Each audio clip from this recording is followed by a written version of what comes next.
Biraz daha siyaset bilimci durduğu yerden, yani siyaseten aslında hem süreç açısından hem de muhalefet açısından ve özellikle son dönemde bir yandan süreç, bir yandan çerçeve yasa, bir yandan CHP, bir bütünen böyle iç içe geçmiş bir siyasi gündemiyle karşı karşıyayız ve sürekli bunları iç içe geçerekten konuşuyoruz. Siz neler söylemek istersiniz? Buradan başlayalım.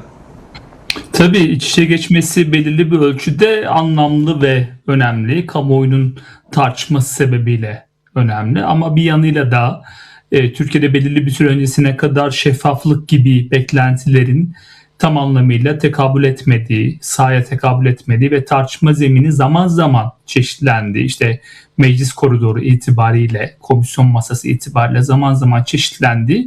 Bir durumun içerisinden geçtik ve sonraki aşamalarda kamuoyunun gözü önündeki beklenti daha çok işte belirli bir alan içerisine daralmış ve orada ki şeffaflık bu anlamda çok da önem arz etmeyebilirdi zaten. Yani oraya takılmanın çok anlamı olmayabilirdi ve belirli bir eksen içerisinde yürümeye devam ediyor gibi görünüyor. Ama ne kadar talepleri karşılayabilir konusunda biraz daha aşamalı bir plan olduğunu anlıyoruz. Bu anlamda temel beklentilerin karşılanabileceği yönündeki düşünce kanımca yıllara yayılacak bir merhale hattında ilerleyecek gibi görünüyor. Bu açılardan bakıldığında son derece dengeli, yavaş yavaş adım adım atılan bir takım süreçler olduğunu da anlıyoruz. Bu aşamalardan bakınca da temel beklentilerin bugünden yarına hemen karşılık bulmasının çok da gerçekçi olmadığını, onun yerine anlayabildiğimiz kadarıyla Türkiye kamuoyunun tam anlamıyla bu sürece alışması için belirli bir merhalenin aşılabileceği ve sonraki hükümet dönemlerinde de süre gelecek. Yani bir devlet projeksiyonu açısından sürdürüleceğini anladığımız bir durumla karşı karşıya kalacağız. Bu sahadaki gerçekliğe veya örneğin Orta Doğu'daki konjonktüre ne kadar uyumlu ya da ne kadar onunla eşgüdüm haline gider sorusu da çok havada duruyor. Çünkü bir yanıyla bize tarif edilen haliyle, özellikle İktidar Partisi'nin tarif ettiği haliyle bir Suriye, iki İran sahasındaki gelişmeler, İsrail'in bölgedeki pozisyonu ve o çatışma dinamiği, Doğu Akdeniz merkezi çatışma dinamiğinin beraberinde bir özellikle siyaset kurumu tarafından sayaç tutulduğu ve o sayaç çerçevesinde geç kalındığı yönündeki bir takım düşünceleri de bir şekilde sürece enfekte etti kanımca. Ve dolayısıyla sürecin hızlanması biraz da onunla ilişkili oldu. Peki o konjonktür değişirse o zaman devlet ne yapar sorusu biraz daha bu temel beklentileri kanımca dinamitleyen bir tehlike içinde barındırıyor gibi görünüyor. Ya oraya geçmeden önce şunu sormak istiyorum ama yani çokça İran ve Suriye'deki gelişmeleri çokça sürece bağladı ve çokça değerlendirmelerde ısrarla şu söylendi, yani hani AKP iktidarı işte İran'a bakıyor, Suriye'ye bakıyor, biraz da süreci bu temelde uzatmaya ya da oyalamaya ya da adım atmamaya bağlıyor. Peki bunun temel sebebi sizce ne yatıyor? Yani normalde adım atıp Türkiye'nin iç cephenin güçlü olduğu, Kürtlerin, Türklerin, Türkiye halklarının barıştığı ve sürecin ilerlediği bir Türkiye Orta Doğu'da daha güçlü durmaz mı? Neden bu noktada ısrarla bu süreç hep böyle ötelenmeye çalışır ve çokça yorum yapılır? Siz nasıl değerlendiriyorsunuz? Tabii Orta Doğu'da daha önce, özellikle Suriye'de daha önce pek çok farklı gelişme oldu. Özellikle 4 parçalı Kürtlerin 4 ülke üzerindeki nüfusu göz önüne alındığında Suriye sahasındaki gelişmeler Ankara'yı çok tedirgin etmişti. Dolayısıyla o aşamada bir çözüm süreci başlatmak yerine tam tersine kendi sınır hattı içerisindeki genişçe bir alana operasyonlar düzenlemişti Ankara. Dolayısıyla bu sürecin tersine dönüyor olması meselesi son derecede ikna edici olmadı belirli bir süre zarfında. Yani Ankara açısından çok daha oradaki sürecin Kürtler lehine gelişiyor olması meselesi bir tedirginlik haline gelmişti. Ama daha sonra şu fark edildi ki Türkiye'nin içerideki tahkimatı beraberinde Suriye sahasında da, bence kanımca Irak ve İran sahalarında da benzer gelişmelere açık olduğumuz kanaatini uyandırdı. Yani öyle görünüyor ki yani bu çerçeve yasa önümüzdeki hafta bir şekilde meclise, yani en azından meclis kapanmadan çerçeve yasanın geçeceği yönünde bütün değerlendirmeler. Bu çerçeve yasasıyla beraber artık yani aslında normal şartlarda düşünüldüğünde yazın daha çok meclisin kapandığı, daha çok yazın daha sakin geçti ama çerçeve yasayla önümüzdeki süreçte hem yaz hem de aslında yeni yasama dönemine giderken bu yönde sizce hani geleceğe dair nasıl bir siyaset ortam ya da siyasi tartışmalar, yani beklenen çerçeve yasayla ya da gelen çerçeve yasa noktasındaki farklılıkları da çokça biliyoruz. Bunları da göz önünde bulundurarak önümüzdeki sürece dair neler söylemek istersiniz? Geniş kamuoyunun bunu çok etraflıca tartışacağını zannetmiyorum. Daha çok yani bu en azından Türkiye'nin ana akım siyasetini doğrudan etki edecek bir süreç olmayacak. Bence böyle olması biraz da hayırlı bir mesele. Yani biraz daha belirli bir kamuoyunun içerisinde kalması ve siyasetin buradan örülmesi meselesi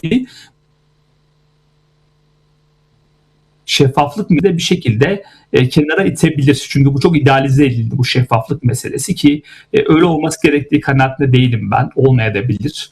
Çünkü ciddi bir problemi, yüzyıllık bir problemi çözmek için bir araya geliş hali var. Bu çok önemli bir hadise.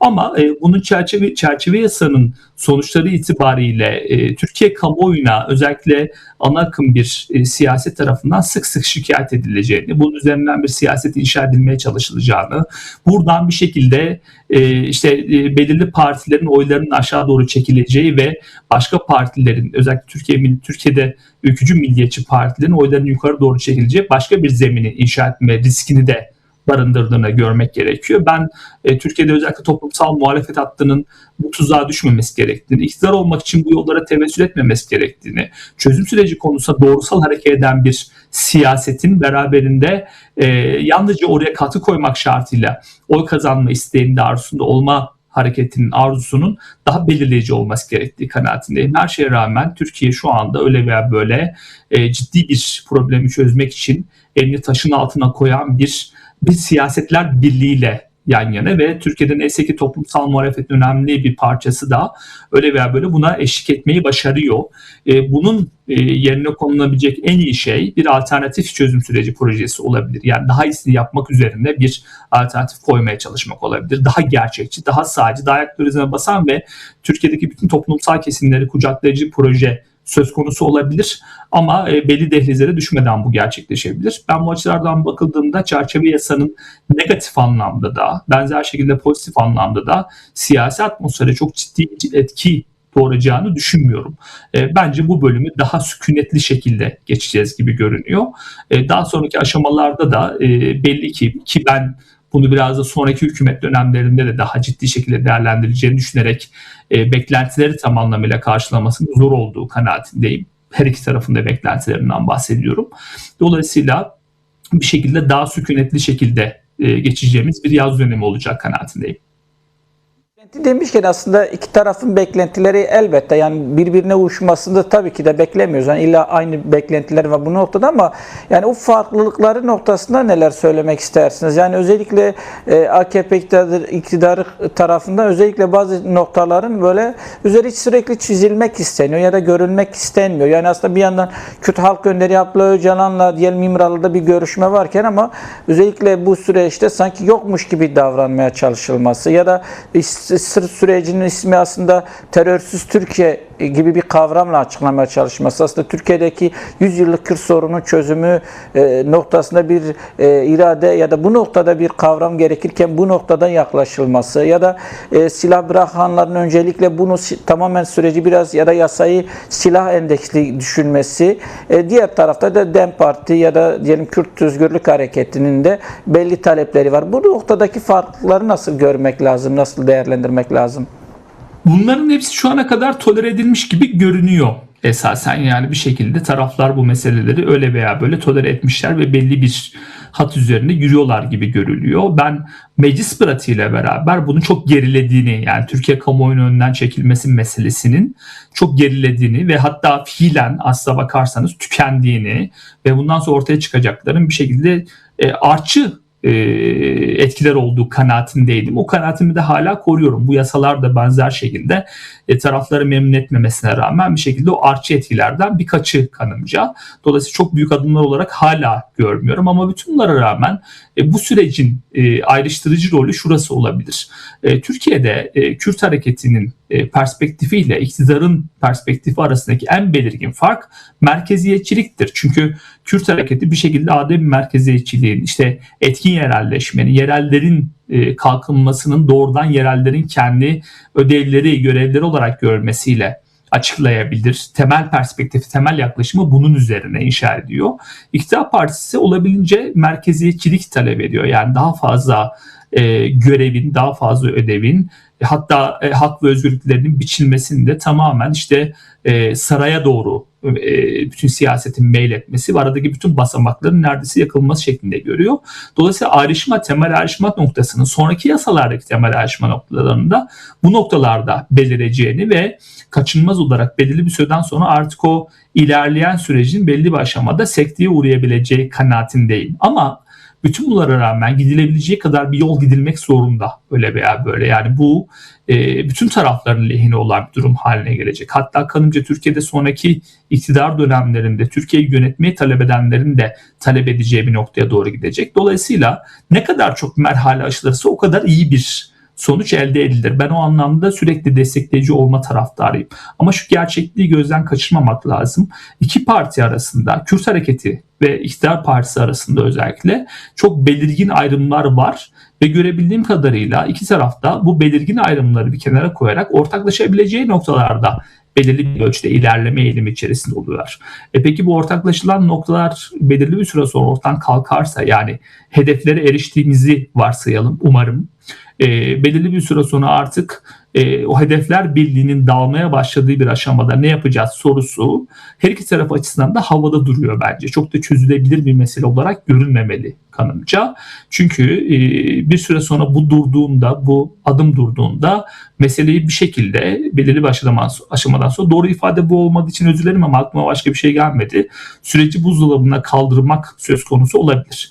Ben Türkiye'de zannederim önümüzdeki yıllarda uzun vadeli bir süreç içerisinde pek çok defa buzdolabından süreci çıkarıp yeniden ısıtmak gerekeceğini zannettiğim bir 10 ila 15 yıl geçireceğimizi varsayıyorum.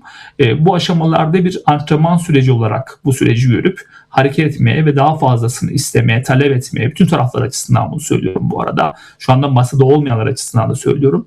Bütün Türkiye toplumu açısından yeniden bu talebi gerçekleştirmek ve sorunun çözümü konusunda daha fazla adım atmak gerektiği kanaatindeyim. Ama dediğim gibi yıllara yayılmış ve anlayabildiğim kadarıyla sosyolojinin alışmasını da getirecek. Türkiye toplumunun bu sürece alışmasını getirecek. Çok uzun vadeli bir tünelin içerisinden geçiyoruz gibi görünüyor. Evet. Son olarak eklemek istediğiniz, biliyoruz sizin ayrılmanız gerekiyor ama son olarak eklemek istediğiniz, söylemek istediğiniz bir şey varsa onu da alabiliriz. Ben bu aşamada toplumsal muhalefeti ve bunun lider partisi gibi görünen yeni parti, yani Türkiye'nin birinci partisine şunu söylemeyi isterim. Meselenin özellikle belirli aktörleri, içerideki belirli aktörleri AKP'nin hata yapacağını düşünerek Türkiye'de toplumsal merkeze ve milliyetçiliği oynayan bir siyaset yapma tarzı yerine doğrudan çözüm sürecinin içine, orayı daha da güçlendireceğine inandığımız ve Türkiye'de sorunun çözümüne ilişkin doğrudan elini taşın altına koyan bir siyaset inşa edilmesi gerektiğini düşünüyorum. Bunu yaparken daha cesur olmaya, daha nitelikli davranmaya ve Türkiye'de toplumların talep ettiği yere doğru onu sürüklemeye doğru bir siyaset inşa etmek gerekiyor. Ben Türkiye'nin öyle bir tarihsel perspektifinin, öyle bir entelektüel birikiminin, öyle bir siyasetin olduğu kanaatindeyim. O konuda da umutluyum açıkçası. Bu aşamalarda bir şekilde süreci daha yakından takip etmek ve gerekiyorsa, lazımsa o yasalar birliği için daha fazla elini taşın altına koyacak bir zemini yaratmak lazım. O yüzden Türkiye'nin birinci partisinin bu yasalar gündeme geldiğinde bir an önce o yasaların orta yerine dalmaya ve orada daha fazla, daha arzulu görünmeye, bunu yalnızca o istemek için değil, bir toplumsal merkezi inşa edebilmek için yapmaya ihtiyacı var. Ben o konuda bir arzu olduğu kanaatindeyim ama o arzunun altını biraz daha ateşlemek, biraz daha güçlü hale getirmek lazım.